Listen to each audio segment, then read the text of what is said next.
काय अधिकार असेल संतांचा?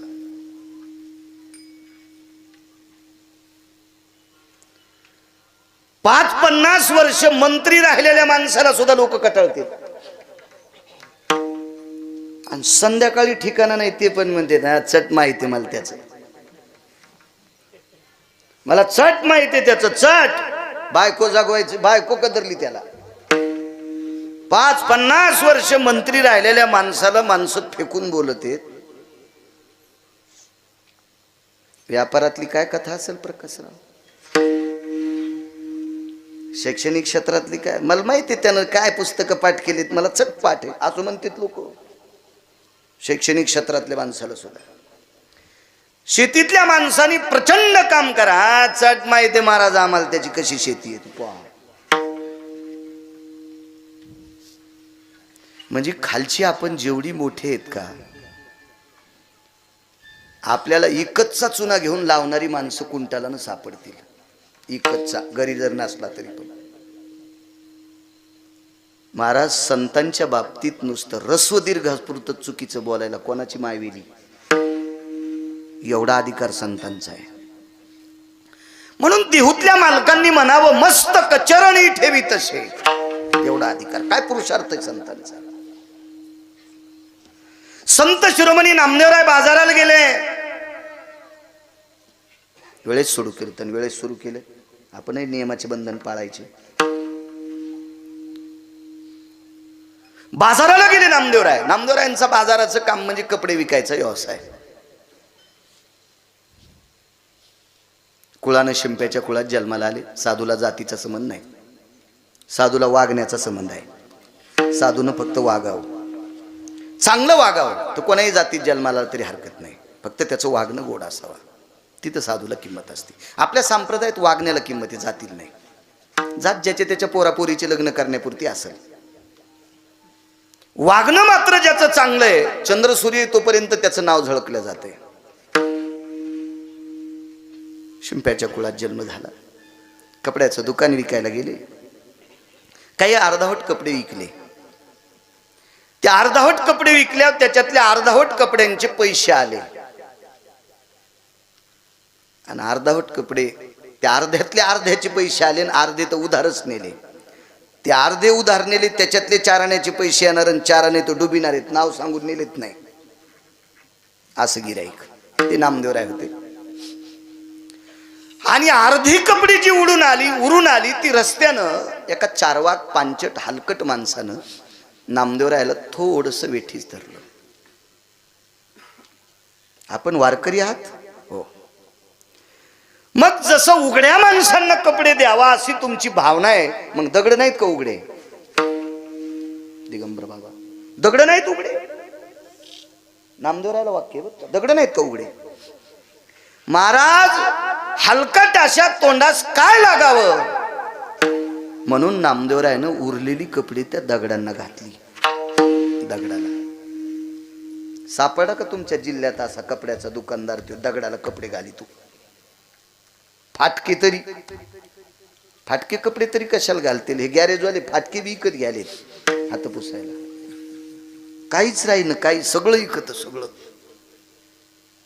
फक्त इकत नाही नीती. नीतीचा बाजार नाही, नीती प्राप्त करावं लागत असती, नीती अवगत करावं लागत असती. हो,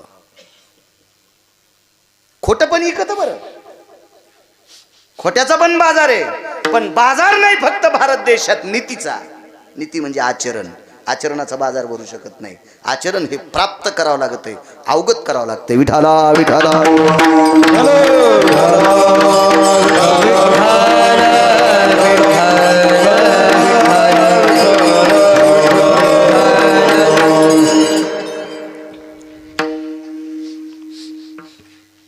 कलेला किंमत आहे, नाही म्हणत नाही, पण कलेच्या सोबत जर नीती असेल तर तिला किंमत आहे.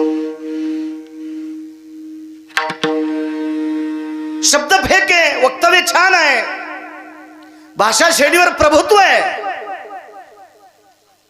लोकांचं अंतकरण जिंकण्याची ताकद आहे, पण रंगारंगाचं पाणी पितो, सगळी कला मातीत गेली. नाही तर कलेने अवगत असणारा हा देश आहे. राजो, या परम पावन देशातला मा जगदंबेचा उपासक राजाराम बापू, ज्यांचा 70 मीटरचा झगा अमेरिकेत फिरला. काय ताकद या महाराष्ट्राची, काय ताकद या भारत देशाची. 70 मीटरचा झगा राजाराम बापूंचा. महाराज अमेरिकेमध्ये फिरलाय, अमेरिकेमध्ये फिरत होता. काय विद्वत्ता असेल त्या महात्म्याकडे, कला आहे. पण कलेला आचरणाची जोड असली की मग मात्र किंमत. दगडाला कपडी घातली, घरी आले. बाबांनी विचारलं, माणूस विकास जयस्वाल किती जरी विद्वान असेल तर त्याला जोपर्यंत मालक आहे का तोपर्यंत त्याला किंमत आहे. ज्या दिवशी मालक संपतो का त्या दिवशी कोण्या जागेवर गाडग्याला छिद्र पडेल काही सांगता येत नाही. म्हणून मालक असावा. मालक आपल्याला कोणीतरी पुसणारा असावा. सुनेला बऱ्याच वेळेस वाटतं सासू पटकन मारावा, अशा नालायक सुनायला वाटतंय. अशा काही वाटुळ येत ना. हरामखोर नालायक त्या वाहटुळीला वाटतं आपली सासू मरावा. असं नसतं बाई. ज्या दिवशी सासू मरत असती त्यावेळेला विचाराचा पगडा कायमचा जळत असतो, अधिकाराचा पगडा कायम जळत असतो. आणि मग त्यावेळेला कधी काय चूक होईल काय सांगता येत नाही. महाराज, बैल किती बी चांगला राहा असू द्या तरी पण त्याला व्यसन असावा. आणि व्यसन असल्याच्या नंतर जिथं गाडी थांबवायची, जिथं आऊत थांबवायचं, जिथं वळवायचंय तिथं वळत असतंय. आपल्याला विचारणारा या शब्दाचा अर्थ आहे ती व्यसन. आपल्याला व्यसन असावं, व्यसन. आणि व्यसन तुटलेल्या बैलाला कठाळ्या म्हणत असते, इतकं लक्षात ठेवा. एक टायमाची भाकरी खाऊन ज्यानं आयुष्यभर कमाई केली तो बाप आणि माय मरावा आणि त्या पोराच्या हातात संपत्ती जावा, त्याला अक्कल आहे का किती खावा म्हणून. विचारणारा संपला की काम संपलं. आपल्यावरचा पगडा संपला की काम संपलं. राजे हो, गावरान तुपाचा डब्बा आहे म्हणजे फार शहाणा नसतो प्रकाशराव. गावरान तूप कशावर खातो याला शहाणा म्हणत असतात. कुंटलानं गावरान तूप घरी असावा. वरणावर खा, भातावर घे, पोळीला लावून खा, भाकरीला लावून खा, वांग्यावर खाऊ नको ना बायंगाने. गावरान तूप वांग्यावर खाणे अर्थ याच्या करता सांगतोय, आपल्या बाप दादाने कमवलेली संपत्ती नालायक ठिकाणी खर्चीनं, याचा अर्थ असा आहे. माणसाला विचारणारा संपला की विचारणारा संपला की असं समजायचं आपलं डब घाईला आले.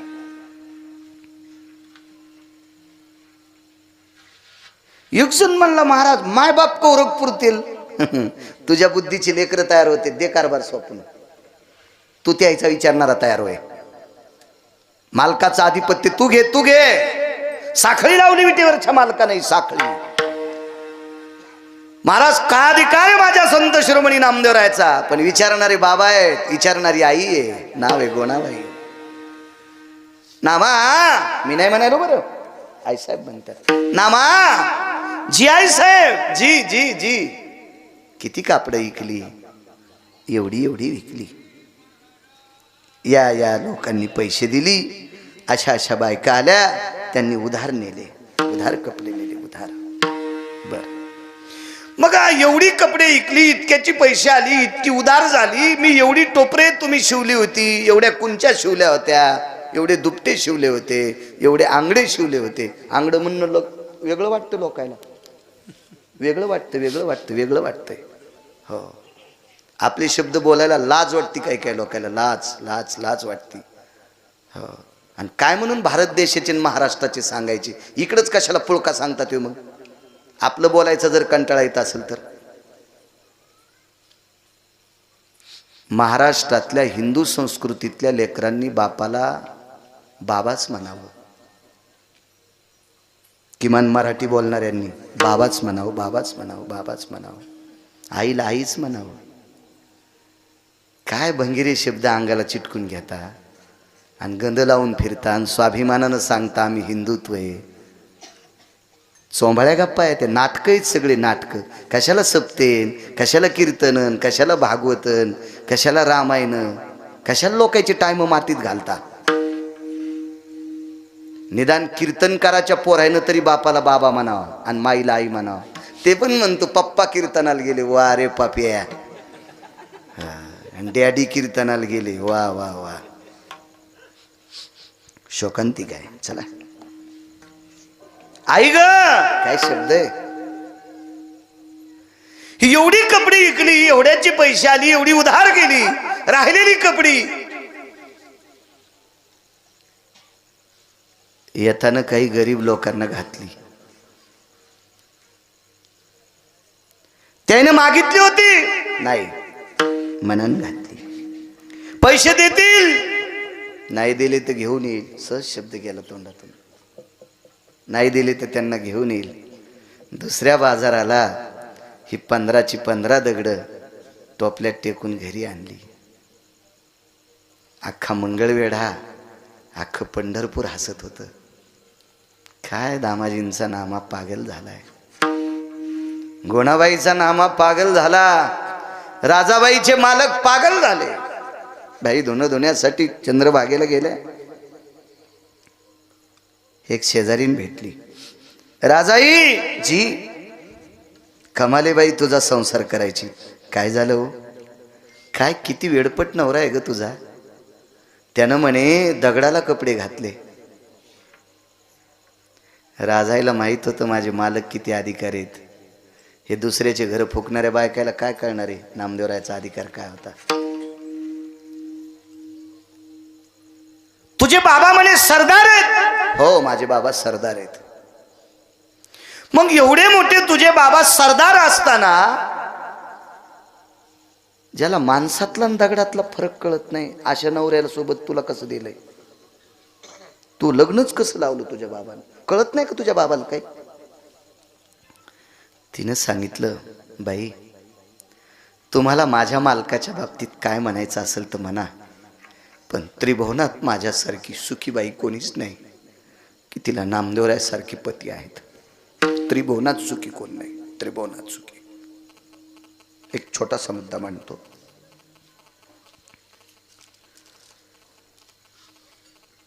बापू आपले पाहुणे, आपली लायकी पाहुणे आपल्या इथं जेवायला येतात. आपली जर परिस्थिती नाजूक असेल आणि आपला पाहुणा जर कडगंज श्रीमंत असेल तर त्याला आपल्या इथे यावं वाटत नाही. बरं बरं गडबड आहे, भेटू कधीतरी, येऊ तुमच्याकडं, बघू पुन्हा, वेळ भेटल्यावर पाहू. त्याला लाज वाटते, लाज. आपल्या भारीची गाडी ह्या पाहुण्याच्या दारापुढे ओपन का. आणि शेजारी पाजारी म्हणतील हे तुमचे पाहुणे आहेत का, तर आपल्याला लाज वाटन, लाज लाज वाटते, लाज. म्हणजे आपल्याकडे येणारी वैभवातली माणसं वैभवाच्या टप्प्याने मोजित असतात. हे तुमचा आमचा भाव आहे. महाराज विश्व ज्याच्या ताब्यात येतो जगाचा पाप जिच्या मालकाला मानित होता, याच्यापेक्षा मोठा पती कोणता पाहिजे, कोणता पाहिजे मोठा पती. एका लग्नाला गेलो, मोठी व्यक्ती लग्नाला आली, भूक लागलेली होती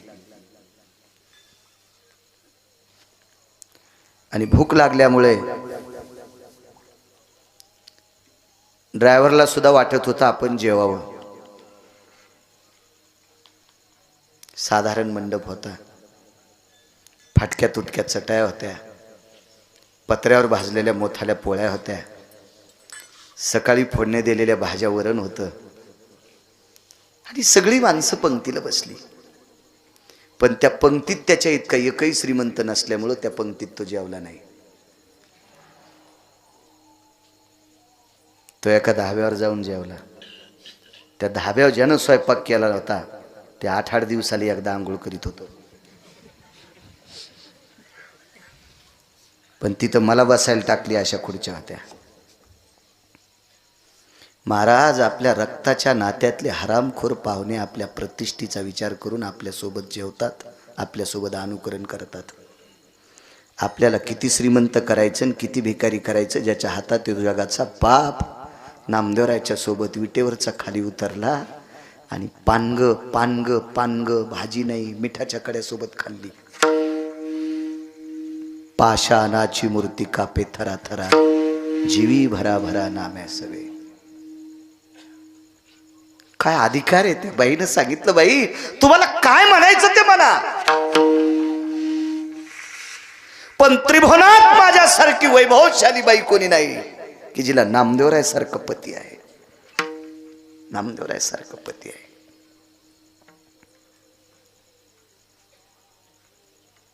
सणावाराला तुमच्याकडे कार्यक्रम असला तर येऊन येऊन विकासजी कोण येणार आहे? देव येऊ शकतो आपल्या इथं? होय प्रकाशराव, येऊ शकतो देव? अंकल येऊ शकतो देव? अरे भागवत हे शिकायला होतं माझ्यासोबत, कडतीचे. हे जरा जास्त शिकलं आणि मी कमी शिकलो.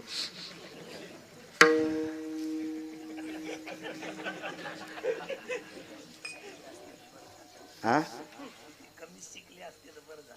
असं का? कायच काम झालं.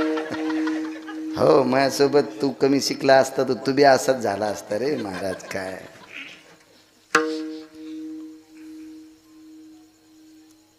चला,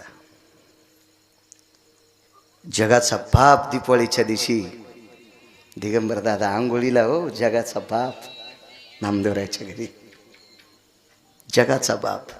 आणि काशीतले मालक सकाळी सकाळी पहिल्या पाण्याला आंघोळीला नामदेवरायाच्या घरी. काय अधिकार असेल हो?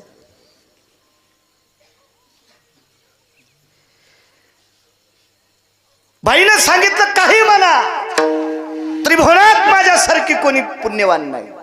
ती बाई म्हणली, बाई तो नवरा दगडाला कपडे घालतो आणि तरी त्याचं मोठेपण. बाईनं पुन्हा सांगितलं, तुमच्या सगळ्यांच्या सोयरिकीला एखाद्या वेळेस एखादा आमदार आला असेल, पडद्यावर तर रिबीन कापायच्या कामी नाही.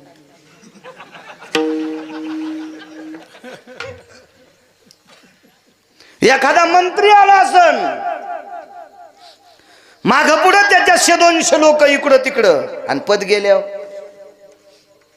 व्यसन काढायला बायलावानी आहे का नाही? कोणी विचारित का? एखादा महाराज आला असल, लोकांच कशाला आपण दगड टाकायचे. एक जण म्हणला, आमच्या लग्नाला महाराज आलते. काय त्या महाराजाला अक्कल आहे? पैसे लय मोठे म्हणून लय अक्कल असते का महाराजाला? शक्यतो महाराजासाठी इतकं भळभळ जाऊ नका. तुम्हाला भळभळायचं असेल तर वारकऱ्यासाठी भळभळा, महाराजासाठी नाही. महाराजाला एवढी किंमत नाही. आणि महाराज ती व्हाची ताकद आहे का? धन्य महाराज, ती व्हाची तर आपली लायकीच नाही.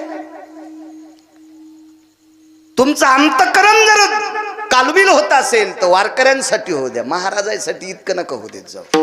एका महाराजाकडे एक जण गेलं पाया पडत, त्या पोराला 3दा पाया पडायला. महाराज म्हणजे 3दा काऊन पाया पडायला लावलं? हे 3 वर्ष झालं, पहिली त्याची.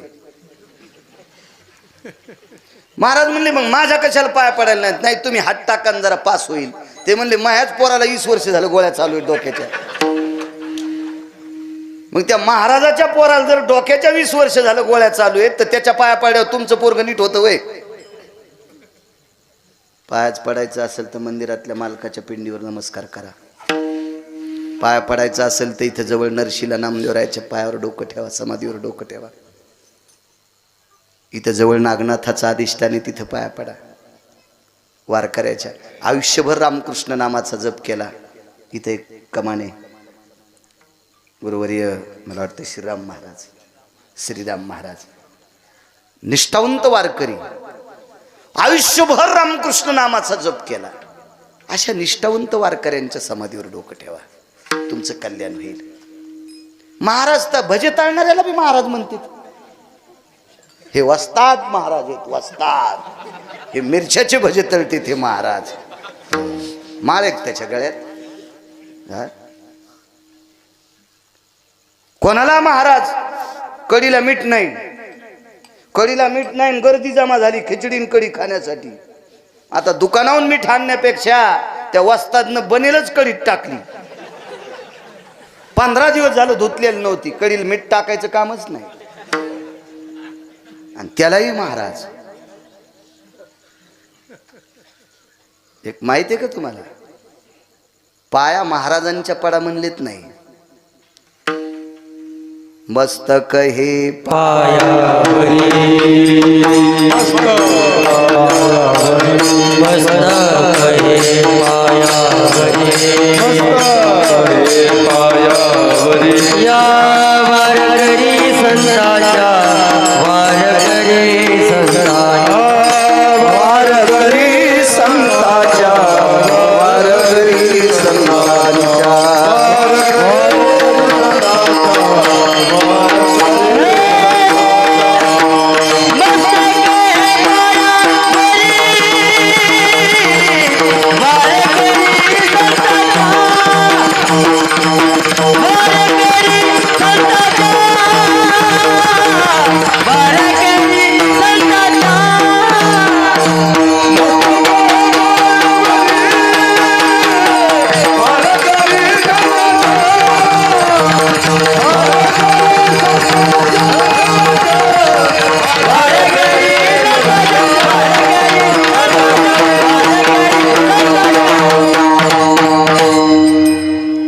महाराजांच्या पंडितांच्या शास्त्रीच्या पाया पडायला नाही सांगितलं, फक्त आचार्यांच्या सांगितलं, दंडवत आचार्य. वारकऱ्यांच्या मात्र मुद्दाम सांगितलं, वारकरी संतांच्या. तुमच्या आमच्या लग्नाला, तुमच्या आमच्या सोयरिकीला, तुमच्या आमच्या कार्यक्रमाला, तुमच्या आमच्या बारशाला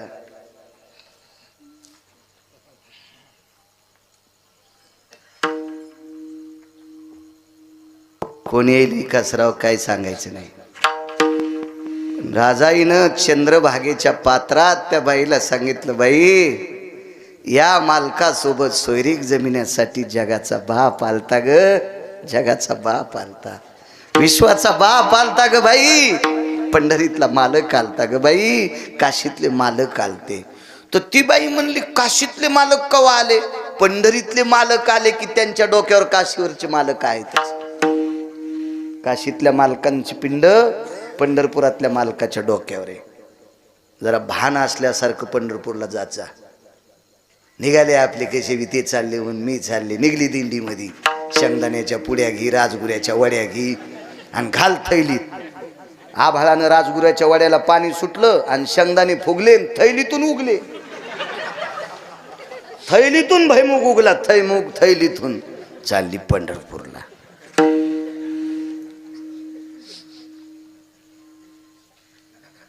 त्याच्यावर दगड टाकल्यावर मुंगळे लय खुश झाले. तुम्ही कुठे धोरणात आहेत? टेम्पो करणं, गाद्या टाकणं, स्वयंपाकाला आचारी, 52 अध्याचा ग्रंथ संगच. टेम्पो सगळं चंद्रभागेत जरी पुरलं तरी तुमचा उद्धार आहे का? आणि काय कळन तुम्हाला काशीतला मालक आणि पंढरीतला मालक? दिंडीचा मालक बी म्हणतो, हे मोठे साहेब आहेत, पते खेळणार. ते 2 पंक्ती देतो ना, पंक्ती देतो म्हणून दिंडीवरचा मालक सुद्धा चोंभाळायला. या मालका सगळं चंद्रभागेत पुरलं तरी मोक्ष नाही. महाराज, गुन्हा करणाऱ्यापेक्षा गुन्हा करणाऱ्याला आपल्यात घेणारा 1 नंबरचा पापी असतो. 1 नंबरचा पापी असतो, 1 नंबरचा. पैसे कोणी देईल? माझसारखा ढवळ्या कपड्यावाल्याकडे जर गेला निधी मागितला तर 50 कोटीचा निधी कुक्कुटपालन टाकायला मला एखादा मंत्री देईल. तुम्ही पाया पडताल का माझ्या? देऊ शकणार नाहीत ते मला. 50 कोटीचा निधी दिगंबर बाबा एखादा मंत्री देईन मला कुक्कुटपालन टाकायला. करावा मी तो धंदा? नाही. कसे पाया पडताल तुम्ही? कशाचे हरी घालताल? कधी कसे रामकृष्ण हरी म्हणताल? नाही. नियम आहेत, नियम आहेत, नियम आहेत. महाराज, पैसे भेटतेत म्हणजे काही नाही करायचं. आजही 2% हरामखोरी इतके पैशावाले येतं. ते म्हणले, महाराज कीर्तन झकास करा, काही दिवसाला एक घुंगर बांधतील आम्हाला, त्याच्या बायकाच्या साड्या देऊन नाशितील. मग ती करायचं का आम्ही? बरं ठीक आहे, अशा चुकीने पैसे कमवलेले ते किती, काय अर्थ तरी काय त्या गोष्टीला? नाही. आचरणाच्या चौकटीत जो असतो तो मोठा असतो. चला, विश्वाचा मालक आमचं लग्न जमवण्यासाठी आलेला आहे. महाराज पुढचे ऐकायलाच तयार नाही, ऐकायलाच तयार नाही, ऐकायलाच तयार नाही. काय करायचं सोयरी केली येऊन झोपड्यात राहतात. काय करायचं सोयरी केली येऊन झोपड्यात राहतात ना. केली देवानं सोयरीक मग काय झालं, झोपड्यात राहतात. गुरुजी पुढचं वाक्य ऐकता का राजाबाईचं. राजाबाईनं सांगितलं, बाई परवाच्या दिवशी तुझी हवेली पेटली, तर हवेली पेटल्यावर नुसत्या धुरानं तुझे सासरे बुवा जात राहिले. हवेलीचा धूर निघला. बरमाटी सागाची हवेली होती. बरमाटी साग जितकी चकाकी आणतान आरशाचं काम नाही, त्याच्यात पाहिलं की तोंड दिसतंय. अशा सागाची हवेली 3 मजली. ती पेटल्याच्या नंतर धुरानं सासरा मेला. सासू सुद्धा मेली. बाई तुला राग येऊ देऊ नको ग, हे बाई तुला राग येऊ देऊ नको ग बाई. बाई तुझी कन्या पण मृत्यू पावली. टपा टपा चंद्रभागेच्या पात्रात तिच्या डोळ्यातल्या पाण्याची भर पडत होती. हो ग बाई, माझे मामा गेले म्हणजे सासरे गेले, सासूबाई गेल्या, माझी कन्या गेली.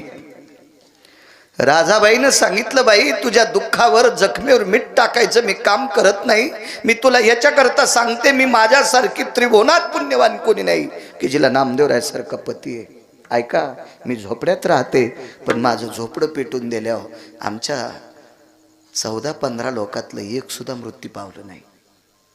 झोपडं पेटल्या 20 तुकडं पडत असतोय खाली खाली, खानाही पडला. राजाबाईनं सांगितलं, बाई जगाचा बाप घालून सुदर्शन धरीत होता ग, आणि त्या सुदर्शनावर पडलेला झोपड्यातला अग्नी बाजूला जात होता. काय करते हवेलीत राहून ग, झोपड्यात राहते ग, पण एकही माणूस पेटला नाही. मी इतकी पुण्यवान आहे. लोक वेड्यात काढीत असतात, वेड्यात काढतात. हल्ली काय झालं माहितीये का, आज खेड्यातली बाई जर शहरात हिंगोली सारख्या ठिकाणी, परभणी सारख्या ठिकाणी, संभाजीनगर सारख्या ठिकाणी राहायला गेली आणि ती खेड्यातल्या बायकांसारखी पदर घ्याली की ते आसडं सोडणाऱ्या बायका असतात का. आसूड कळतो का तुम्हाला, शेतकरी खांद्यावर आसूड सोडितो ना, आसूड आसूड आसूड चाबूक आसूड, हा ते असा सोडिते ना. तर त्या अशा पदर सोडणाऱ्या बायका, पदर घेणाऱ्या बायकाला हसत येत. काय येटणी, काय खेड्यातले वळणे, आणि तो शहरात जाऊन हे दिवे लावलीस का. हा खांद्यावर पदर, काय मोळ हलवायचं का त्या पदरानं असं.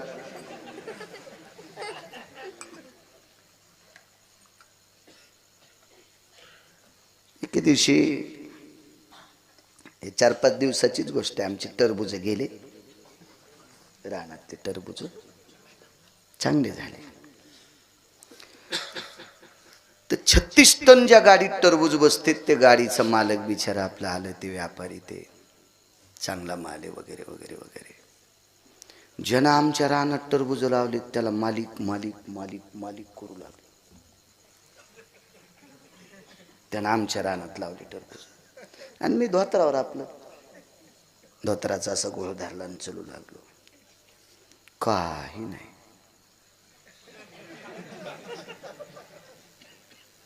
मी जवळ गेलो, असं पाहिलं आणि त्याला विचारलं, अरे गाडीचं एमटी गाडीचं वजन केलं का रे. हो म्हणले, केलं केलं म्हणले महाराज. ते बाया ते टोपले घेऊन आले, बाजू हटो. ते मला म्हणाले बाजू हटो. हो, मग आमचं रान ज्यानं केलं का ते कानात म्हणलं, ये तो खेत के मालिक है. अच्छा आप पंडित जी, यांना तिकडंच चोंभाळा. तिकडं फक्त धोत्रान गोळ केला. म्हणजे इतक्या ह्या हरामखोरा अवलादी झाल्या, धोत्रावाल्याला किंमतच देईन त्या भडव्या अवलादी. पण धोत्रावाल्यानं एक टायमाच्या भाकरी खाऊन जमिनी कमवून ठेवल्या. पॅन्टीवाल्यानं जरा जरा लाजा नदीला टांगू नका. धोत्रावाल्याचा अनादर करू नका. धोत्रावाल्याला किंमत आहे. धोत्रावाल्याचं चित्र असल्याशिवाय भारत देशातली नोटच चलत नाही. म्हणून या शहरात गेलेल्या बायका आधुनिक पद्धतीचं पाश्चिमात्यीकरण, विदेशीकरण ते ते फार फार सुपिकता झाली म्हणून त्यांच्या डोक्यावर काजू उगायलेत. हो, जमिनीत लावायचं कामच नाही आता. काही दिवसाला बैंगन येऊन डोक्याला म्हणजे बरं आहे, म्हणजे काट्यानं खाजू खाजूच पंडी व्हायची.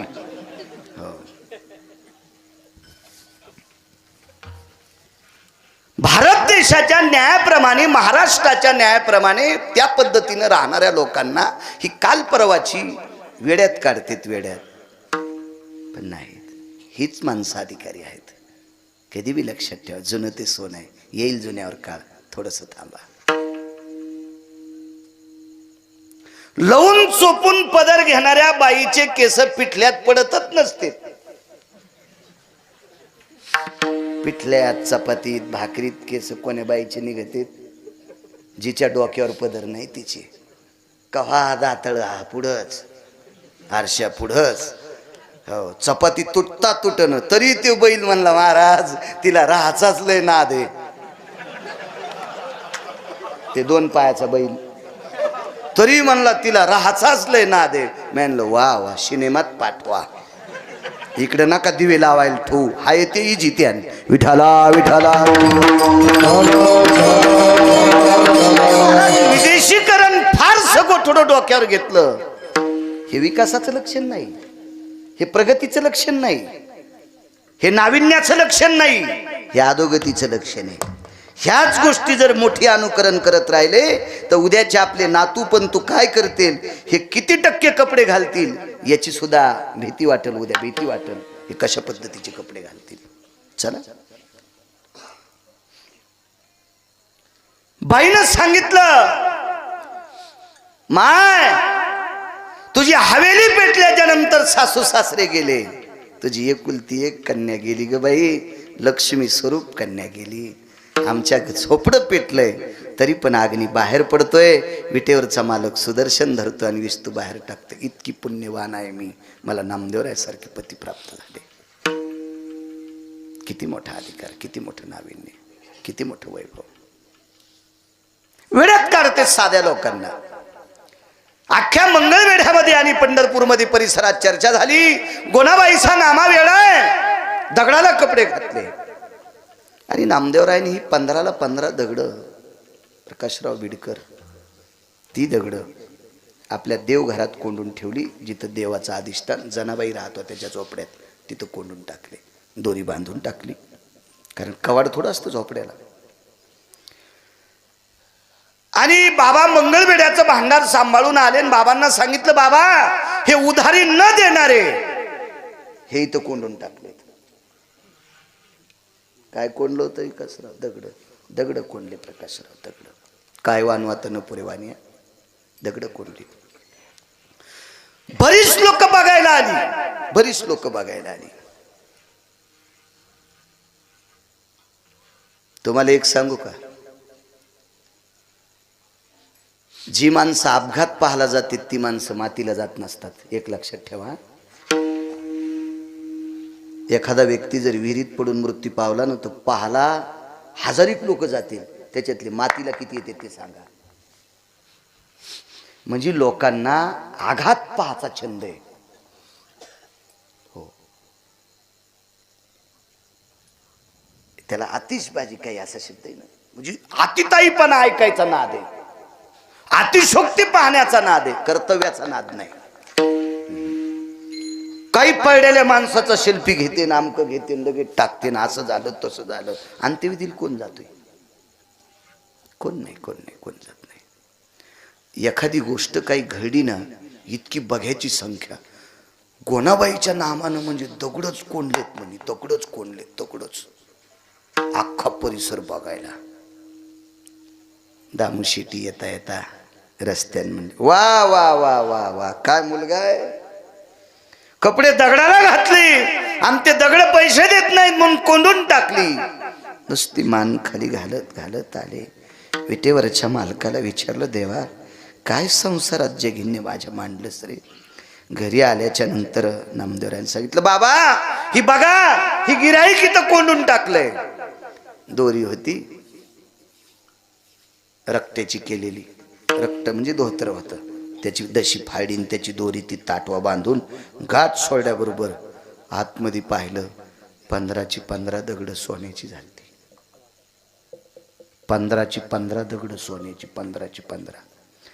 आता चेष्टा करणाऱ्या हरामखोरायला वाटत होतं या दगडातला इतका तरी आपल्याला द्यावा, खुडून तोडून फोडून इतका तरी द्यावा, एवढा तरी द्यावा, म्हणजे पप्याच्या माईला मी नॅकलेस करीन, असं वाटत होतं यायला.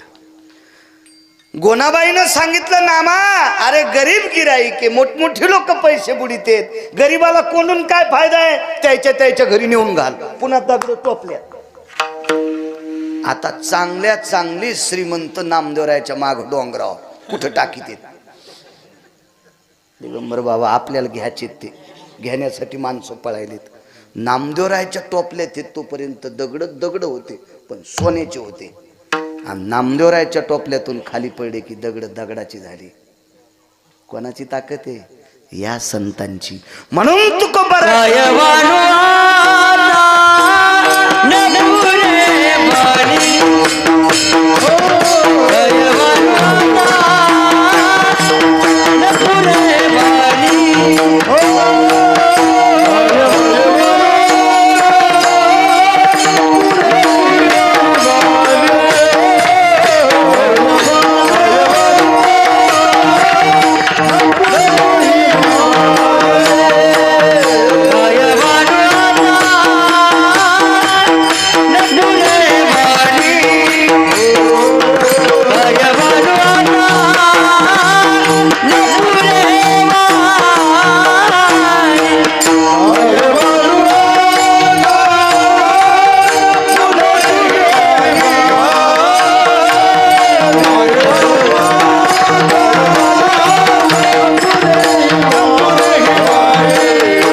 शक्ती महाराज लोकांची,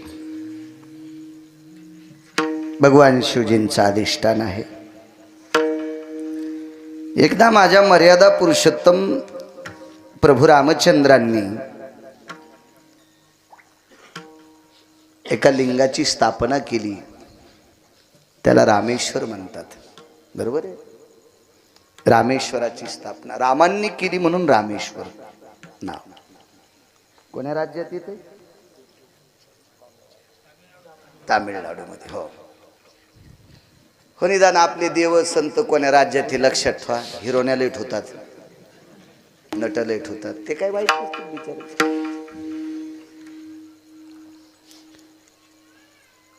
पण ते पाहिल्याने तुम्हाला पुण्य कुठं प्राप्त होईल? मोल देऊन या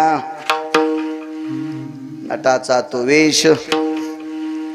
कधी कधी संत आपले देव कुठं काय उद्या भविष्यात आपल्याला माहित असलं तर आपल्या लेकरांना नातवांना आपण सांगू. रामेश्वराची स्थापना केली. अडचणी किती पहा.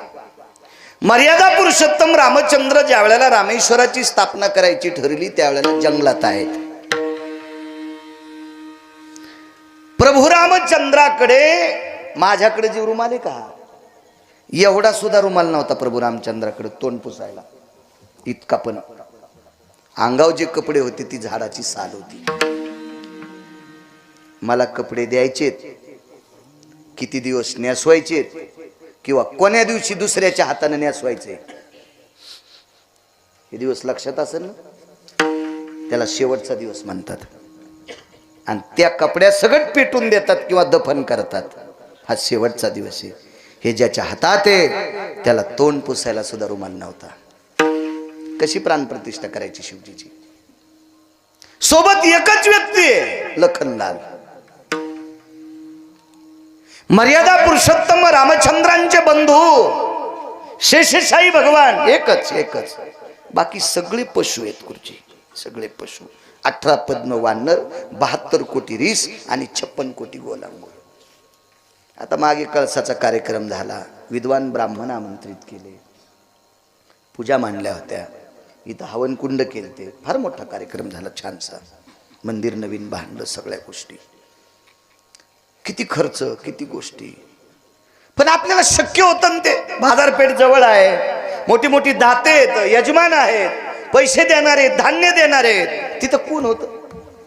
अस्वलाईन काय देवा? रिस म्हणजे अस्वल, गोलांगुळ वानराची एक जात, आणि वानर काय देवा यांनी? हे सोबत आहेत. आणि तिथे प्राणप्रतिष्ठा करायचं मानस माझ्या मर्यादा पुरुषोत्तम रामचंद्रांचं झालं. आणि तेवढ्या लोकांमध्ये स्वतःच्या मानवी भावाला न सांगता, मानवी फक्त लक्ष्मणजी होते, त्यांना न सांगता अस्वलाच्या कुळातल्या वयस्कर व्यक्तीला सांगितलं. त्या व्यक्तीचं नाव होतं जामवंत. जामवंताला सांगितलं. जामवंतजी महाराज, जामवंताला जी, जामवंतजी म्हणल्याच्या नंतर जामवंतानं जी म्हणायचं. आणि जामवंतानं प्रभू रामचंद्राला प्रभू रामचंद्र म्हणल्यावर प्रभू रामचंद्रानं जी म्हणायचं. कारण जामवंत हे प्रभू रामचंद्राच्या आजोबाच्या काळातले होते. इतके वयस्क होते, इतके वयस्क होते. जामवंतजी जी जी प्रभू जी जी भगवान शिवजींची स्थापना करायची. मला शंका सुद्धा विचारली, गरज नाही सांगायची पण सांगतो.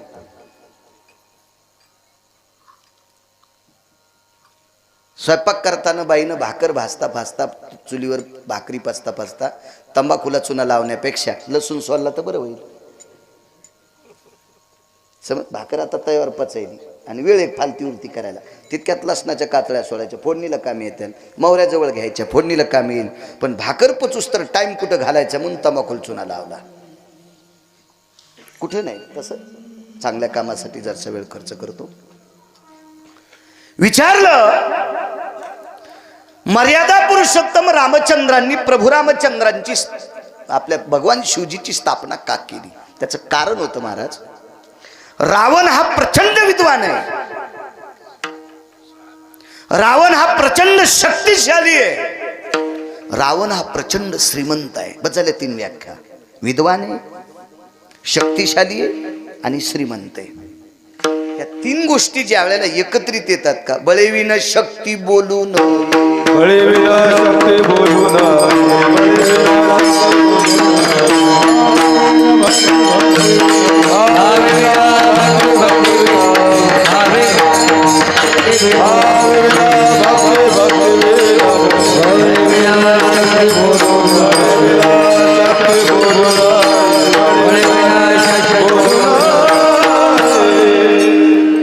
जी गोष्ट आपल्याला अवगत नसती ती बकबक करणं मूर्खपणाचं लक्षण आहे. बळेविन शक्ती, प्रचंड विद्वान आहे रावण.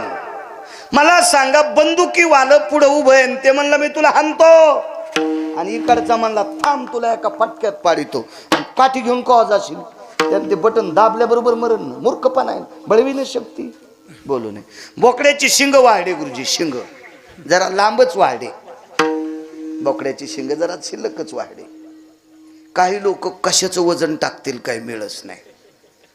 एक जण असा वजनातच धोतर झडून गाडीची चावी असा हालीत आला,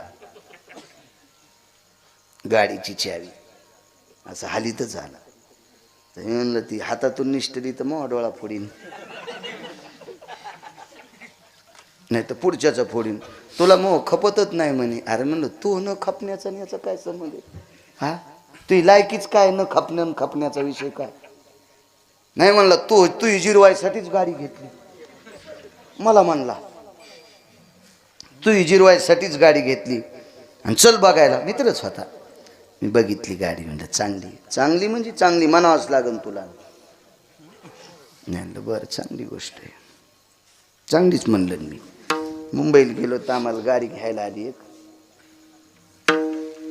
विठला विठला विठ्ठला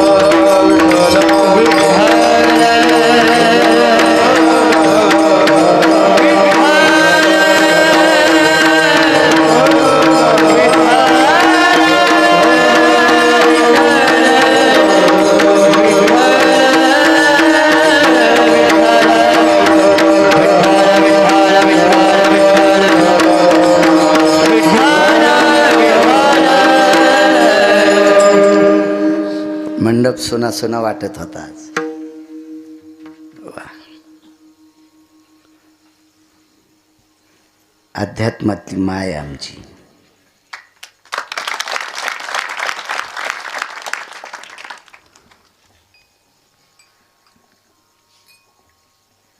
गाडी आणली. वजन कशाचं बी आणायचं नाही.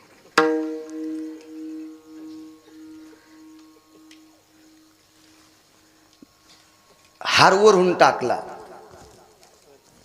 हार असा वरून टाकला आणि हाराकडं पाहिली आणि पुढचीला हळीत कुकू लावायली. तिच्या डोळ्यात गेलं बोट. म्हणजे तिला सांगायली मग हार पाय, पण तिनं तिचा हार पाहिलाच नाही.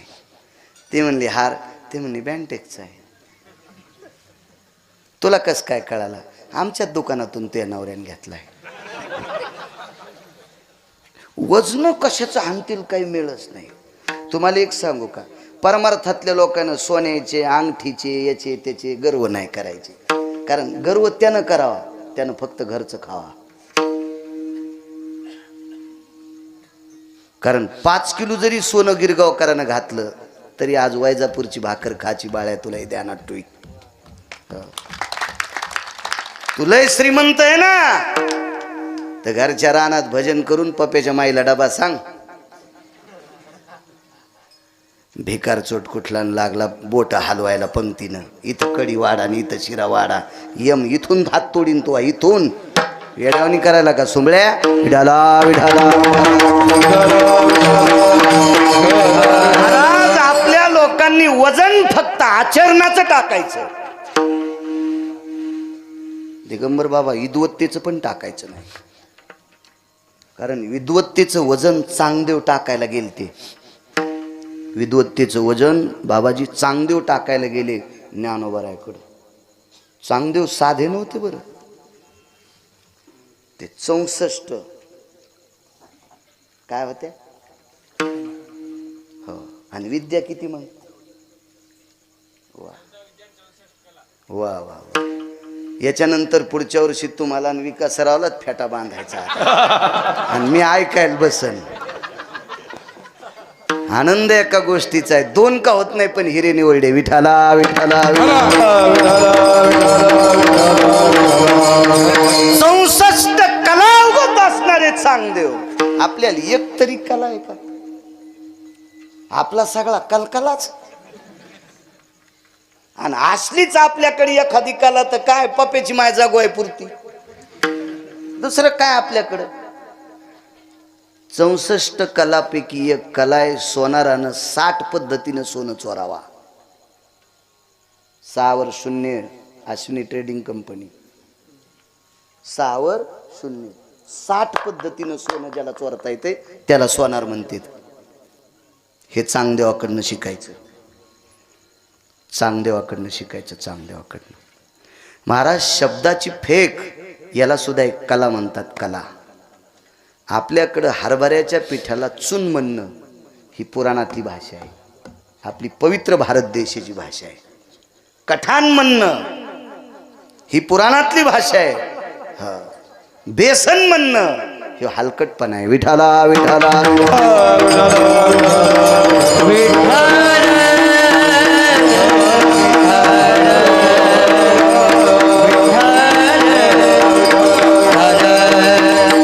वजन हाणायचा नाद नको. हाणू वजन नको. बस. आम्ही गेलो कल्याणला. कल्याण म्हणजे मुंबईच्या अलीकडे ना. कल्याण ठाणे तिथं उतरलो. एक जण गाडी घेऊन आला. आम्ही येणंच गेलतो ट्रेननं. गाडी घेऊन आल्याबरोबर मग आपण गिरगावकर का? हो मीच गिरगावकर. फेट्यावर वेगळे दिसतात. हो तसा दिसतो फेट्यावर बी. टोपीवर तर असा दिसनच ना, आता फेट्यावरचं आणि टोपीवरचं फरक राहणारच नाही. बर बर म्हणले, वा वा वा, चला. म्हणलं कुठं? तुम्हाला जिथं कीर्तन आहे तिथं मी घ्यायला आलोय, मला पाठवलंय, माझ्याकडे काम सोपवलंय तुम्हाला न्यायचं. बर बर बर. ॲटो केला का? ते म्हणले नाही, गाडी आहे माझ्याकडे. मला वाटलं ॲटोत घेऊन जाईल. तिघं होतो तर आम्ही सोबत. ते जे किली फिरीत आलतं का, गाडीची किली 7 लाखाची गाडी होती ना, असं फिरू लागलं. अजून नाही कर्ज फिटलं तिच्यावरचं, अशी फिरू लागलं माझ्या पुढं. हो हो. मागच्या हप्त्यात मी 2 पोते हरभऱ्याचे पैसे दिले आणि 1 हप्ता फेडलाय. आणि ते मायावर किली फिरू लागलं, अशी अशी केली. मायाचकडे तरी कुठं पैसे होते, झालं ते हरभरे म्हणून जमला मेळ. अशी किली फिरू लागला. ते सोबतच, ही माझीच गाडी आहे. त्यानं बटन दाबल्याबरोबर 10-12 तर टॉयच किलो गाडी ना रे बापरे, कायच करा. तो मधात बसल्यावर किती काढ होती काय माहिती. बसलो तर आतमध्ये तो काय नरम गिरम सगळं पद्धतशीर असा चोपून बसलो मी. म्हटलं आपला धक्का लागावा, दररोज उघडावा, नाही तर वरचं उघडावा. कोणी कोणी उघडत होती ती गाडी भारीची. आमच्या संघचं म्हणलं इतकं काऊन चोपायला? म्हणलं केवढ्याची असन रे? ते म्हणलं भाव नाही माहीत गडे, पण गाडी जरा महागाईची दिसती. तू या गाडी इतकी? ते म्हणलं याच्या टायरातच आपली गाडी येते. जाऊ द्या, इतकी जिरली तरी बस झालं. मी समोर गेल्याच्या नंतर म्हणलं दादा गाडी केवढ्याची आहे? म्हणले 2.25 कोटीची. म्हणलं तर मेला बाळ्या, 10 जन्म भेटले तरी 2.25 कोटीची गाडी भेटते का बाळ्याला? म्हणलं दादा काय काम करतात? काही नाही म्हणे, कंपनीत नाही, कुठं नाही, काय नाही. ईदभर पोटाची खळगी भरण्यासाठी टोल नाक्यावर टाळ्या वाजितो. टाळी वाजित नाही, टोल नाक्यावर टाळ्या. तो या महाराष्ट्रातला, भारत देशातला तृतीयपंथी बांधव होता.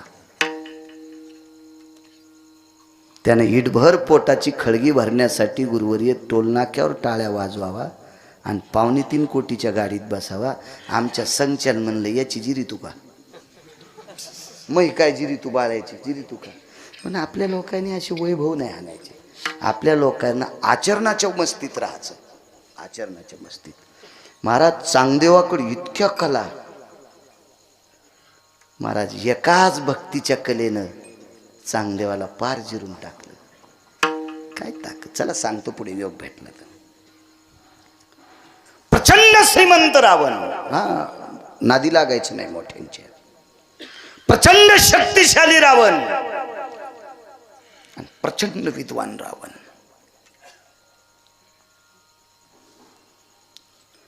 आणि त्या रावणावर भगवान शिवजींची कृपा होती. मर्यादा पुरुषोत्तम रामचंद्रांनी गुरुवर्य जामवंतजीला सांगितलं, जामवंतजी एवढा मोठा श्रीमंत विद्वान आणि शक्तिशाली रावण, आणि बाकीच्या पदव्या जाऊ द्या चुलीत, पण मुख्यतः रावणावर शिवजींची कृपा आहे. आणि या रावणासोबत भांडण करणं बळविणं शक्ती आपली ताकद नाही. आणि रावण भांडण केल्यावर मारल्याशिवाय सीता देत नाही, इतकं बी खरं होतं. मर्यादा पुरुषोत्तम रामचंद्रांना माहीत होतं. आणि आपण जर बिना सीतेची गेलो तर आपला पुरुषार्थ पिढ्यांदात मातीत जातोय, असं रामचंद्रांच्या लक्षात आलं.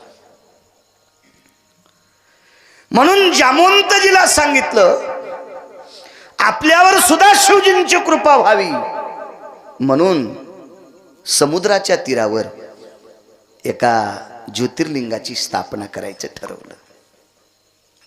जामवंतजीनं सांगितलं कल्पना गोड आहे, संकल्पना चांगली आहे, आपण शिवजीची स्थापना करू. पण मर्यादा पुरुषोत्तम रामचंद्रांनी सांगितलं पुरोहित कोण आहे? मंत्रोच्चार. सगिरिजाय स्तपते पाशुपतारुडाय दंडाधिमुंड भयस्थितानां येन त्रिशूलोतिधारयो मुंडदंडाभयंजनो आरुडादि कैलासाधियो यद्गंगां शिरसा बहु. कोण म्हणायचे मंत्र?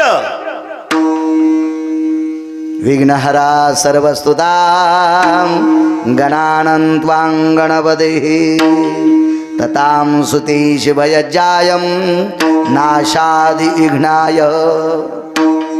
कोण म्हणायचे ते पोरं इथे कोण?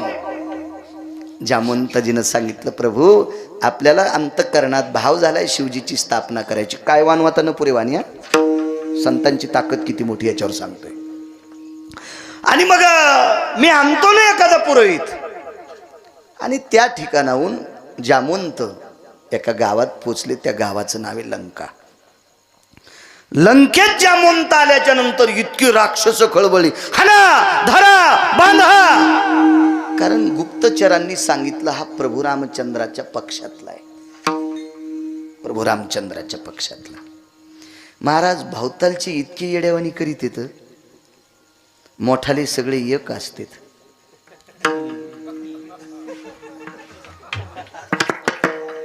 आता दिल्लीचं तुम्हाला एक माहिती आहे का? आता संमेलन झालंय दिल्लीचं, आता सध्या काल परवा मराठी संमेलन. या संमेलनामध्ये देशाचे पंतप्रधान शरद पवारांना पाण्याची बॉटल हातात देतात. चष्मे काढून बघा ना जरासा व्हिडिओ. मोठी माणसं इतका मोठ्यांचा आदर करत असतात. हे दात पडलेले कुत्रे कोणाला आडसत येत, पुढच्याचं रगत निसत नाही, याच्या हटाळीचं रक्त निघल्याशिवाय राहत नाही. हे खालचेच कुत्रे, याला डस त्याला डस आमक्याला डस. महाराज मोठ्यांचा आदर्श घ्या, मोठी मोठी असतात. हा बायको सतारभाईच्या मिरच्या तोडायला आणि मुसलमानाच्या घरच्या मिरच्या कष्टानं तिनं आणल्या आणि त्या ठेशा संग भाकर खातू आणि विमानात फिरणाऱ्याची खाली चेष्टा करतो. त्याचं काय करे? तू ह्या बोखंडी उपडन विमान एखादी येड्यावनी कशाला डोकं लाई तू कोणाची चेष्टा करायची? मोठ्यांचा आदर्श घ्या, मोठी मोठी असतात मोठी. महाराज रावण 65 पायऱ्या उतरून खाली आला. आतापर्यंत रावण कोणाकरता खाली उतरला नव्हता, फक्त जामवंताच्या करता खाली उतरलाय. आणि रावणाच्या नगरीतले म्हणले धरा हाना मारा. रावण म्हणला ए शांत बसा, माझ्या आजोबा पंजोबांचे मित्र आहेत. आजोबा पंजोबांचे मित्र आहेत. खाली उतरल्याबरोबर वाकला रावण. पण जामवंतानं उजवा हात वरचीवरीच घेतला. नका म्हणले, तुम्ही पाया पडू नका माझ्या, तुम्हाला प्रणाम. आणि आलिंगन दिलं, कडकडाटून आलिंगन दिलं. चुटकी वाजल्याबरोबर खुर्ची टाकली सोन्याची. पधारिये, बैठिये, आसन ग्रहण करिये. अरे जामवंताला कोणाला जामवंत म्हणायचं? जामवंत सोन्याच्या खुर्चीवर बसलेत नाही गुरुवर्य. जामवंतानं विचार केला, मी ज्याचं भजन करतो त्याच्या अंगावर झाडाची साल आहे. आणि सेवकानं सोन्याच्या खुर्चीवर बसणं, चंद्र सूर्य येतोपर्यंत पूर्वज थुकतील. मोठ्यांचा आदर्श असा असतो. मोठ्यांचा काही काही तर बाबा महाराजाला गादी टाकल्यावर त्याच्या मांडीवर बसून पुढची काजू वाढायची तयारी.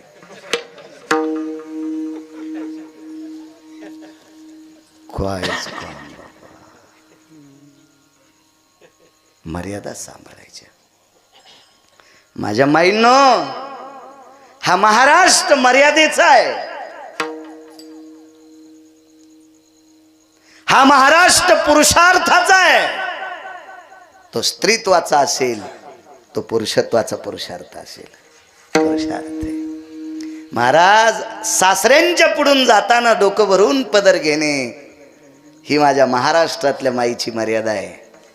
मर्यादा आहे. हा तुमच्यासाठी हरिपाठ आहे, हा तुमच्यासाठी गाथा आहे, हे तुमच्यासाठी शिवपुराण आहे, हे तुमच्यासाठी रामायण आहे, हे तुमच्यासाठी भागवत आहे. घरातल्या सासऱ्याचा आदर करीत नाही, महादेवाला बेल वाहती, शेपुडी कुठली.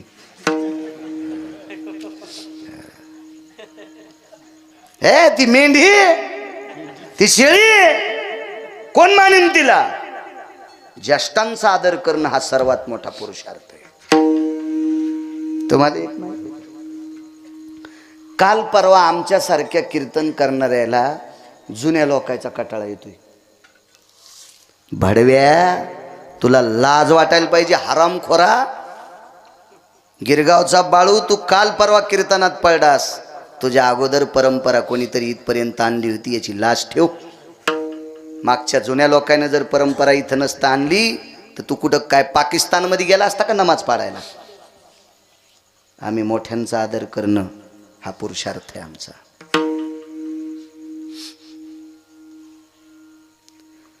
आणि आम्हाला भारीच्या गाड्या भेटत्यात आणि मागच्या परमार्थिक जुन्या लोकांना भारीच्या गाड्या नाहीत, याचा अर्थ आम्ही मोठे नाहीत असं नाही बरं का. मला सांगा, आपल्या बापदाद्याच्या काळामध्ये बऱ्याच सासा बैलगाडीनं दवाखान्यात गेल्या. कधी कधी चिखलाच्या रस्त्यात, आदळा आदळीच्या रस्त्यात बैलगाड्यात म्हातारी बाळंतीण झाली त्या काळात. आणि सुनाला जर 70 लाखाची गाडी बसायला असेल तर सुन लई शहाणी आहे का. कंटुले, तू 70 लाखाच्या गाडीत जरी हिंगोलीला जात असेल, पण तू ज्याच्यासाठी कुंकू लावतेस तो पांदीला बैलगाडीत जन्माला आलाय, याचं भान ठेव. कुठे जन्माला आलाय तो? बैलगाडीत जन्माला आलाय तुझा मालक. काट्या कुट्याच्या रस्त्यात बैलगाडीत जन्माला आलाय. मग रस्त्यामध्ये बैलगाडीनं काट्या कुटात याच्याही पलीकडे सांगतो, 2.5 किलोमीटरचा रस्ता गुरुवारी खराब आणि पावसाळ्यामध्ये बैलगाडी सुद्धा ओढणं. म्हणून बाजाला लाकडं बांधले, पुढं 6 आणि मागं 6, एक पाऊल रवायचा आणि दुसरा उपसायचा आणि बाळंतीण न्याती जवळच्या खेड्यात.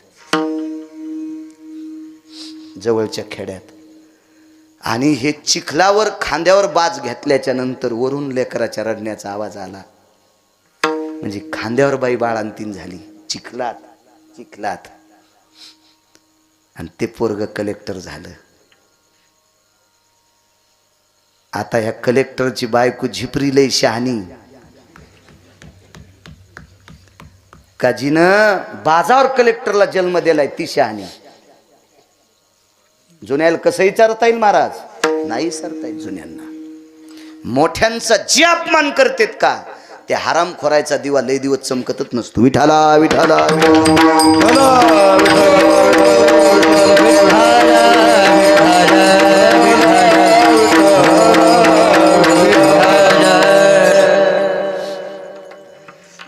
प्रचंड विद्वान रावण आपल्या आजोबा पंजोबांचे मित्र आहेत. आलिंगनच दिलं गुरुवारी, दर्शन घ्यायच्यासाठी वाकला.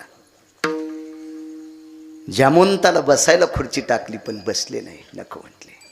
काय सेवा करू, एकच काम आहे, भगवान शिवजीची स्थापना करायची.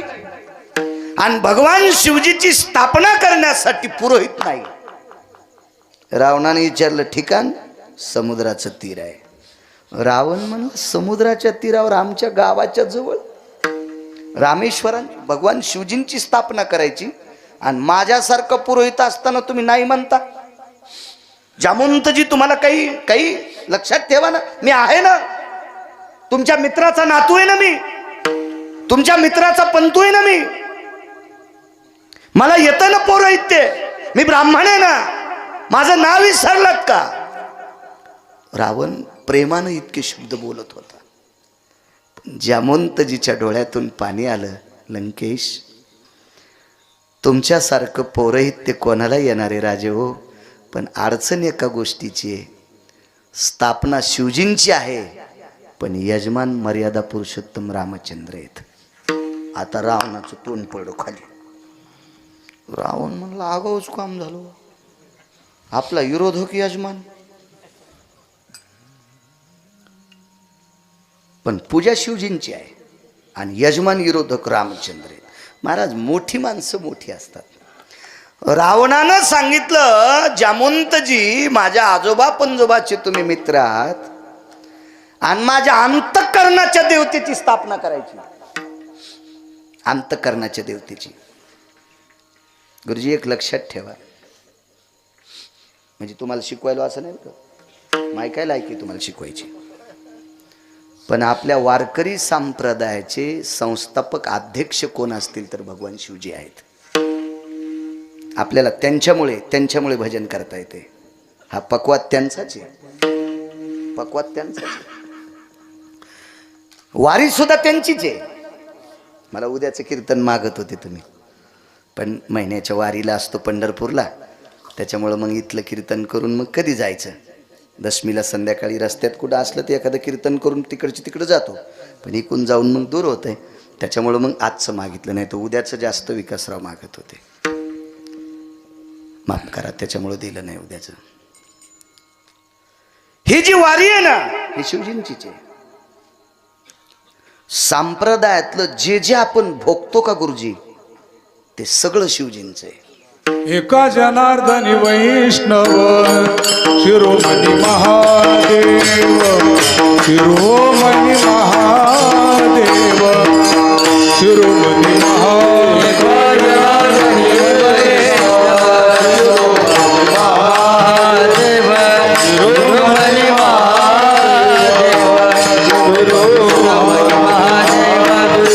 जनार्दनी वैष्णव शिरोमणी महादेव, वैष्णव शिरोमणी महादेव, शिरोमणी महादेव, शिरोमणी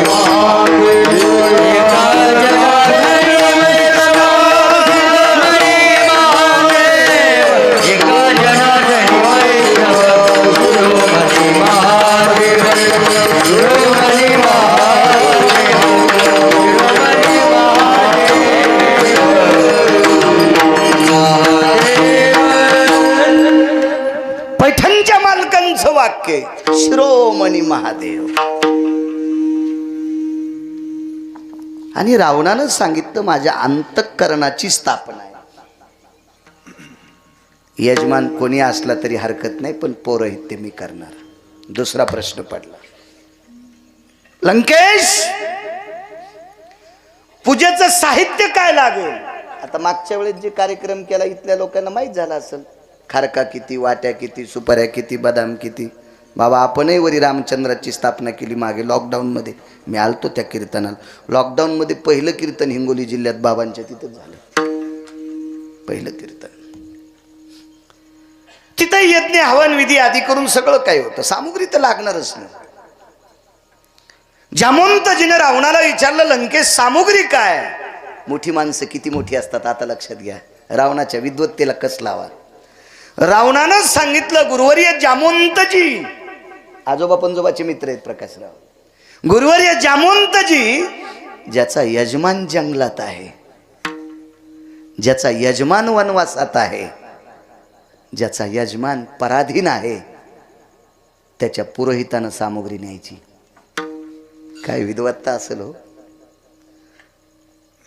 प्रभू रामचंद्र जगाचा बाप आहे, वनवासात. प्रभू रामचंद्र विश्वाचा बाप आहे, वनवासात आहे. आणि दिगंबर दादा पराधीन आहेत. रामचंद्र काय पराधीन. कुठलं पराधीनत्व? कारण पितृ आज्ञे करता वनवास होता. महाराज शोकानं जर वनवास असता तर वलकल्ले फेकून दिले असते, अयोध्येत गेले असते आणि सामुग्री आणली असती, पण वापस जाता येत होतं का? पराधीन. म्हणून एक अभंग जरी नसेल तरी एक वाक्य, पराधीन आहे जगती दोष ना कुणाचा. गोड वाटलं वाक्य आहे का नाही? चला, अभंगात जरी नसेल तरी पण गाण्यापेक्षा बरं, गाण्यापेक्षा बरं. पराधीनत्व आहे, वल्कल्यधारी आहे. दुसरी चौथा मुद्दा एक आहे, ज्याचा यजमान यती आहे, ज्याचा यजमान योगी आहे, ज्याचा यजमान तपी आहे, ज्याचा यजमान मुनी आहे, त्याच्या पुरोहितानं सामुग्री आणली पाहिजे. हे फक्त रावणाकडून शिकायचं. प्रधान सामुग्री तयार. बाबाजी जामवंताचे डोळे रडत नव्हते, हृदय रडत होतं. हृदय काय रावणाची विद्वत्ता आहे. काय वानवाता न पुरेवानी. टाइम संपला ग.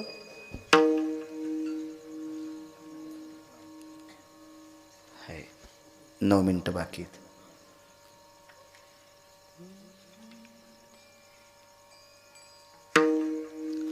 व्हा पुढं तुम्ही. जामवंतजी गेले, सामुग्री पाठवली, पूजाच्या देवता स्थापन केल्या आणि पाट 3 पाठिले. एक स्वतःला बसायला. बावनिया चंदनाचा पाठ होता. मी फक्त पुराणातच नाव पाहिलं, बावनिया चंदन. असं दिसलंच नाही, असं दिसलंच नाही. असं दिसलं असतं तर त्याच्यातली फाळी कापून आणली असती, खुडून आणली असती, आणि जे माझे डॉक्टर मित्र आहेत त्याला दिली असती. कोणतं तापीचं पेशंट आलं की त्याच्या कपाळाला लावायची, चल भाकरी. उकळत्या तेलाला थंड करायची ताकद त्या चंदनात येतं. ताप का नाही पळवायचं ते? हो. ललाट स्पर्शानाम इति भावनी हा ज्वरा अति जायते नैवम गांजा कसम लिखितम. हो, नैवम गिरगावकर लिखितम. इतकी ताकद. हे 3 पाट आणले सोन्याच्या फिरके त्याला. रावण स्वतः एका पाटावर प्रभू रामचंद्र बसले. पण रामचंद्रांच्या बाजूला एक पाट टाकला. रामचंद्रांना शंका आली, हा पाट कोणाला टाकला असेल? बायको तर एकच आहे आणि ती याच्या ताब्यात आहे. अशोक वाटिकेत याच्या ताब्यात आहे ना. मग या पाटावर कोण बसणार? आणि कोणाची हिंमत आहे प्रभू रामचंद्राच्या बाजूला पाटावर बसायची? शंका 8-9 येतात. 2 सांगतो तुम्हाला. प्रभू रामचंद्राला 2 शंका. आपल्याकडं यजमानाच्या हातात कंगन बांधित असते आणि त्या कंगनातल्या पुढचा दोरा त्याच्या पत्नीच्या हातात बांधित असते. आधी यजमानाच्या बायकोला नसते बांधित. आधी यजमानाला लग्न झालेलं असलं तर त्याला बांधित असते. मला वाटतं लग्नाच्या बाबतीत पण असंच आहे. मंडपात जाऊस तर नवरदेवाच्याच कपाळाला बाशिंग असते. अंकल तुमचं बी असंच झालं असेल ना? विकासराव, मी होतो ना तुमच्या लग्नाला, असंच झालं. मग नवरदेवाचं सोडून नवरीला देते. आधी नवरदेवालाच असते. रामचंद्राच्या हातात कंगन बांधून अर्ध कंगन हातावर ठेवलं आणि पाठ बाजूला. तर प्रभू रामचंद्राने विचार केला, हे अर्ध कंगन तर पत्नीला असते, पण याला काही प्रश्न करावा आणि याला राग आला ते निघून जाचो, आणि मग कोण शिवजीची पूजा करील? काहीच नाही बोलले. तरी पण आता चंदन. तिलकंज महत्पुण्यम पवित्र पापनाशनाः, अक्षदंज महत्पुण्यम पवित्र पापनाशनाः असे मंत्र वगैरे. यजमानस्तो ललाटम प्रपटले, असा सुंदरसे मंत्रोच्चार असतो तो. मी म्हणत नाही आता, पण कार्डावर असल्यामुळे ते डिलीट होत नाही ना. 27 वर्षापूर्वी करत होतो, 27-28 वर्षापूर्वी. आता नाही. मेमरी कार्ड चांगलं दिले मालकानं, डिलीट होत नाही ते. आणि मग रावण उठले. आता रावणाला आरुतूर बोलायचं नाही. आज रावण लय धोरणात आहे. आज रावण लय धोरणात आहे. नाही तर मेरी याच रावणाला रावणे पण म्हणत असतो. आज नाही, आज धोरणात आहे रावण. शहाण्या शेतकऱ्यानं बैलाला चाबूक त्याच दिवशी उभा राहावा. एक तर दांडीवर पडावा, त्याला आत पडणं म्हणते, नाही तर बाहेर पडलं त्याला शिवळावर पडणं म्हणते, नाही तर उरफाटून घेणं म्हणते, नाही तर बसणं म्हणते. तवा शेतकऱ्यानं चाबूक खाण्याचा दिगंबर झाला. पण बैल जर असा दोरीत चलत असेल तर चापकाला हातच लावायचा नाही. तरी माणसं पाहिलं घातलं दुसऱ्याच्या हळदीत. काही लय नाद असतो. चांगलं घोडं चलू लागलो, मस्त 3ऱ्या चालीत घोड टाक टाक टाक टाक टाक टाक टाक टाक टाक घोडं, आणि पुढं चौकात माणसं दिसली की टाच आणली, गेलं घोडं बाराशीत. हे खालीन घोडं वरून. आणि मग घोड्याला म्हणलं तुम्हाला कवाच पाडीत नव्हता ना आज काऊन पाडलं? ते म्हणजे तुम्ही कवा टाचा हानीत नव्हते ना आज काऊन हाणले? मी चांगलं चलू लागलो ना, काऊन टाचा हाणल्या? आज राहून धोरणात आहे ना, त्याच्यामुळे आपण बी त्याला कशाला टाच आणायच्या? धोरणात आहे रावण. रावण उठले, घरी आले.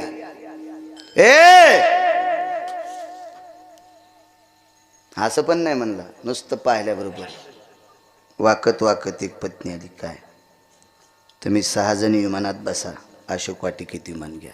मंदोदरी ओघळता, मंदोदरीला सोबत घेतलं नाही. रावणानं 6 पत्न्या विमानात बसल्या. काय वानवाता सांगतोय? काय वान विमानात बसल्या. रावण एका विमानात आहे, अशोक वाटिकेत विमान आलंय. पुन्हा एकदा सांगतो, रावण आज धोरणात आहे. बाबाजी रावणानं सीतेकडे पाहिलं नाही, मान खाली घातली. कारण आज यजमानाची पत्नी आहे सीता, यजमानाची पत्नी. काय आदर आहे महाराज. मान खाली घातली. आणि पत्नीला रस्त्यानं सांगितलं होतं घरून निघतानाच असं असं सांगा. रावणाच्या साही पत्न्या विमानातनं खाली उतरल्या आणि सांगितलं, सीते तुझे प्राणनाथ प्राणवल्लभ, तुझ्या ललाटीचे मालक, तुझे पती परमेश्वर मर्यादा पुरुषोत्तम रामचंद्र, काही अंतरावर भगवान शिवजीची स्थापना आहे आणि तिथे पूजा चालू आहे. पौरोहित्य करण्यासाठी आमचे मालक आहेत आणि लग्न झालेले एकट्यानं पूजाला बसू नये याच्याकरता तुला न्यावं लागतंय, तुला इमानात बसायचंय. आणि 6 बायकांसोबत 7वी स्त्री सीता विमानात बसल्या. रावणात स्वतःच्या विमानात आहे. रावणाचं विमान त्या तीरावर अगोदर पोचलं. खाली उतरले रावण, आपल्या पाटावर बसले. आवाज दिला, ए आणा ग. एकूण तीन आणि 6 जणीनं सीतेला पाटावर बसिलं. राहिला प्रश्न कोणी कोण बसिलं. बसू द्या कोणी कोण, डावीकून किंवा उजवीकून. काही माणसं लय नाकान वांगे सोलणार. हा बायको इकून असावी. अरे तू काल परमार्थात आला सुंबळ्या, तू आता जवळून गेला तर ढवळ्या कोंबड्यासारखा वास आला तू ह्या अंगाचा. तो दात पडल्यावर चावणं गेल्यावर माळ घातली सण तू आम्हाला शिकितोय. काय कोणाला महाराज पहिल्यासारखे राहिलेच नाही. काय शेपटी आल्यात का त्याला. तू तरी कुठं पहिल्यासारखा आहेस. तू आता धोरणात आलास सगळं वाजल्यावर.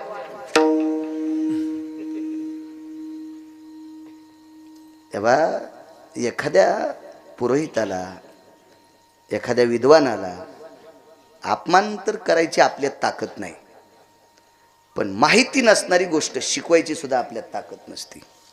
वारकरी संप्रदायाच्या दंडकानुसार पत्नी डावीकडे असावी. आईसाहेब सुद्धा दोघांच्या डावीकडे होत्या. अर्धांगी पार्वती डावीकडनं, वामांगी रखुमाई डावीकडनं. आणि पुराणाचा जर दिलासा घेतला, शास्त्राचा वेदाचा, तर उजवीकडनं सुद्धा बायको बसवता येते पूजेला आणि डावीकडनं सुद्धा बसवता येते. कारण दोन्हीपैकी एक अंग पतीचं असतंय. हे मधात कार्य करायचेच नाही. चला पुढे. आईसाहेब बसल्याबरोबर प्रभू रामचंद्राला वाटत होतं आपण रावणावर काय ओवाळून टाकावा. पूजा आटपली आणि पूजा आटपल्याच्या नंतर दक्षिणेचा संकल्प सुटला. काय होतं द्यायला? रुमाल नाही तोंड पुसायला. काय द्यायचंय? बाबाजी पाणीच खाली पडत नव्हतं. रावणानं सांगितलं आशीर्वादाचा आशीर्वाद देऊन टाका. तुमचा जो संकल्प आहे का त्याच्यात आशीर्वाद देऊन टाका. तर प्रभू रामचंद्राने विचार केला, याला मारण्यासाठी शिवजीचं बळ मागून घेतलंय, याच्यासाठी शिवजीची इतकी आटोकाट भक्ती आहे आणि याला देऊच काय.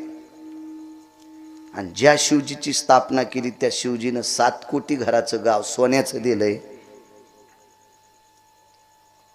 आणि आपण काय द्यावा. बरं जंगलात येत आपण. रावणानं सांगितलं ज्याचा यजमान जंगलात आहे तिथं पुरोहितानं त्याला काही मागायचं नसते, काही मागायचं नसते, काही मागायचं नसते. ठीक आहे, सुटला संकल्प. पण पत्रकार लय भयानक बोलणारे असतात. पत्रकार काय प्रश्न करतील काय सांगताच याचं नाही. मी त्या काळातले सांगायलो, आताच्या मला काय घे नाही, आपल्याला काही ज्ञान नाही त्याचं. पण त्या काळातली सर्वात 1 नंबरचं पत्रकार कोण असेल तर श्रुती नावाची पत्रकार होती. आणि या श्रुती नावाच्या पत्रकारानं प्रश्न केला, लंकेश आतापर्यंत जे जे पौरोहित्य केलं तिथून दक्षिणा घेतली, इथून दक्षिणा का घेतली नाही. रावणानं सांगितलं श्रुती माते, पैशाची मालकीन लक्ष्मी ज्याची पत्नी आहे, अशा लक्ष्मीचा पती ज्याचा यजमान आहे, त्याला मागायची काय गरज आहे. त्याला मागायची काय गरज आहे. श्रुती शांत. श्रुतीनं तिथून विमान काढलं, समुद्राच्या तीरावर विमान आला आणि प्रभू रामचंद्राला प्रश्न केला, जगदानंद कंद जगतपती रावण कशाच्या बळावर आणला? प्रभू रामचंद्र म्हणले आपल्या बळावर रावण येत नव्हता. बायको देत नव्हता तर येत होता का? बायको देत नाही तर येतो का देव? आपल्या बळावर नाही. विमान अशोक वाटिकेत गेलं. सीता वापस नेली बरं पुन्हा. दिले रे गेली ते. त्यानं वापस नेली. प्रभू रामचंद्राला वाटलं आता पूजेला आणलं आपल्यालाच देतं का? तर रक्तपात करायचं कामच नव्हतं. गुरुवारी त्यानं पुन्हा वापस नेली सीता. अशोक वाटिकेत नेऊन ठेवली. श्रुतीचं विमान पुन्हा तिथं. आई साहेब बोल माय. रावण कशाच्या बळावर आणला? तिने सांगितलं मला काही माहित नाही. मला त्याच्याच पत्नी न्यायला आल्या. मी पूजा केली. त्याच्याच पत्नीने पुन्हा इथं आणून डांबून ठेवले. राक्षसनीच्या दाताचा वास घेत. त्या राक्षसनी का पेढा खात होत्या, का बासुंदी खात होत्या, का त्या घी चावल खात होत्या? त्या राक्षसनी झोपी गेल्याच्या नंतर असे तोंड इचकून झोपायच्या तर त्याच्या खिंडीतलं मांस खाऊ खाऊ उंदर बोकेवानी झालते. त्याच्या थोतरायचा वास किती येत असेल. आणि अशा राक्षसनीच्या वासात मला डबल आणून ठेवले. आणि माझ्यासाठी रावण कशाला येतो? विमान पुन्हा लंकेत. लंकेश रावण म्हणला आलो. पत्रकार बोला. श्रुती माते बोला. मर्यादा पुरुषोत्तम रामचंद्रांची फौज पाहून, मर्यादा पुरुषोत्तम रामचंद्राची शक्ती पाहून मरणाच्या भीतीनं तुम्ही रामचंद्रांचं पौरोहित्य करण्यासाठी गेलात. तोंड सांभाळून बोल म्हणे श्रुती. जीव गेला तरी हरकत नाही पण रामाला भेट नाही. रगिल होत ते. हे रामाकरता गेलो नाही. दुसरा प्रश्न केला जयस्वाल. लंकेश 80,000 पत्न्या आहेत तुम्हाला, पण सीतेच्या सौंदर्याचा मोह सुटलेला दिसत नाही.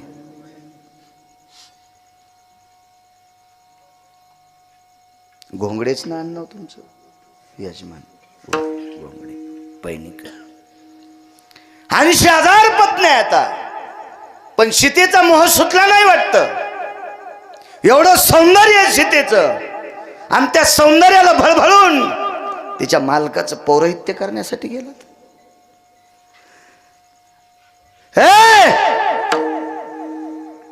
माझ्या पत्नीच्या पायाला चिटकलेल्या मातीच्या कणा इतकं पण सौंदर्य सीतेकडे नाही. असं गिरगावचा बाळू इचकीत नाही. पुराण सांगते. पुराण इतक्या सुंदर रावणाच्या पत्न्या होत्या. म्हणून आपल्या गाथ्यात सुद्धा पुरावा आलाय. 80 सहस्र सुंदरा कामिनी, 80 सहस्र सुंदरा कामिनी. क्या बात है. माझी मुख्य राणी मंदोदरी 80,000 बायका सुंदर आहेत. पुराणाचा दिलासा असा आहे की आईसाहेबांपेक्षा 125 पटीनं रावणाच्या पत्न्या सुंदर होत्या. असं गिरगावचा बाळू सांगत नाही. पुराण सांगते. पुराण पुराण पुराण. ज्याला हे पाहायला भेटलं नाही का ते म्हणत असेल हे कशात असेल. तू वाची जाय ना. तू वाचव ना. सापडेव ना. दुसरं सापडेव. सापडेव तुला सापडल. कशात तरी सापडल. पण वाचित राह. एका बाईनं पुऱ्या केल्या. पुऱ्या केल्या. तर पुऱ्या केल्याच्या नंतर 7 दिवस भागवत आलं होतं. तर ते बाई म्हणली काल कोणाकडे होतात? उद्या आमच्याकडे. काय केलं त्या बाईने? म्हणलं किरणपुरी.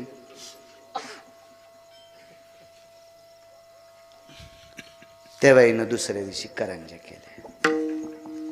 आमच्या समचे म्हणले बाईनं करंज्या केल्या. म्हणलं गव्हाच्याच नाही ह्याचा काय विषय. तिसऱ्या बाईनं पुरणपोळ्या केल्या. गव्हाच्याच ना त्या. जसे एक गहून प्रकार बहु अशी एक जुनी म्हण होती. एक गहू आणि प्रकार बहु. एका गव्हाचे जरी इतके पदार्थ होत असतील तर या देशात पुराणाचा व्यासंग पकडण्याची कोणाची माय व्याली. कोणाची हिंमत आहे, कोणाची ताकद आहे? बघत राहा, बघत. हजारो वर्ष आयुष्य मिळालं तरी अभ्यास संपत नाही. इतका गाढा प्रचंड व्यासंग या भारत देशातल्या ऋषीमुनींच्या परंपरेचा व्यासंग आहे. आपण काय करू शकतो? काय माणसं हे बुटकं भर पाणी घेऊन दुसऱ्याला आंघोळ घालायचा लय नाद. बुटकं भर पाणी घेतलं आणि म्हणलं करा आंघोळून. ते म्हणलं तो तोंड धुतलंस का? ते म्हणलं परत दिवशी धुतलं होतं. म्हणजे यानं थुत्तर धुतलं नाही त्याला आंघोळ घालायला चाललाय. अशांची संख्या जास्त वाढली. अभ्यास करणं गरजेचं आहे. महाराज कोण्या दिवशी कधी बाप जन्माला येईल काय सांगता येत नाही. एके दिवशी बोलून गेलो मी एका कीर्तनात, बाप जन्माला येत असतो. गुरुजी गायनात पण, पकवादात पण, कीर्तनकारात पण.